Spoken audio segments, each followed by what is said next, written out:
62. Good. What's important about 62? Well, we all know, or most of us, that 62 is the earliest age at which you can collect your own retirement benefit that you've earned from Social Security or a spousal benefit. Now, with spousal benefits, the only way you're going to collect a spousal benefit is if it produces a greater benefit than your own, or, and once your spouse files. So rules have changed over the years. Believe it or not, it's been 9 years since these rules changed and brought everybody upside down, and people are still confused by it. But the thing you need to understand is, if you're a dependent spouse, meaning someone that perhaps has a very low benefit or never earned the credits, the 40 credits that are required, your spouse, I'll call your working spouse, must file for benefits before you can ever claim a benefit under their record. That is standard operating procedure forever, okay? That's the way the rules are now. But 62 is the earliest age. So should we claim at 62? It depends. I mean, I look at a lot of things. When you work with me, I ask lots of questions. It depends on your ages. You know, if you're a married couple, there's a wide disparity in ages, and the younger spouse has a very low benefit, I might say, go ahead and trigger it at 62. You've got the lower benefit. Your spouse is higher benefit. You're going to inherit the higher benefit sooner than someone's that's closer in age. Those kinds of things. But on average, the average age that people are claiming, Brad, believe it or not, is going up. The trajectory is going up. It's actually 65.2 is the average as of the 2023 statistical supplement from Social Security. So it is trending upward. I'd like to think, in my heart of hearts, that it's because people are getting educated by people like me. I hope so, and their financial advisors.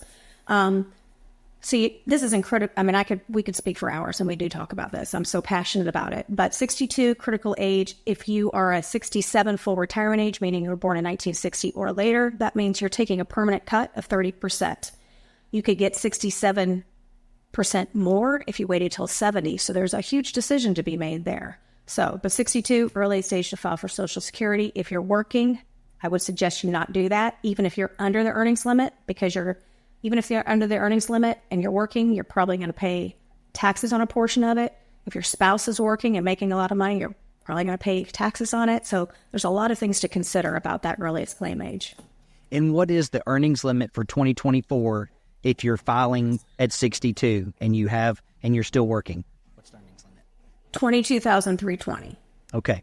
So if you're making above $22,320, there's going to be the withholding formula. Maybe isn't in your best interest to do it. Now, Heather, here's another question. I know we could do 10 different questions we get on should I file at 62, but what we hear all the time, of course, people are calling, oh, Social Security's not going to be here 10 years from now. I'm taking every penny I can get right now, and I'm running. When is it valid for someone to truly trigger at 62? What would be a situation where maybe it would be in their best interest to trigger at 62? And there are, and I'm not saying, you'll never hear me say no one should do anything. I'm never going to say that because everyone is different.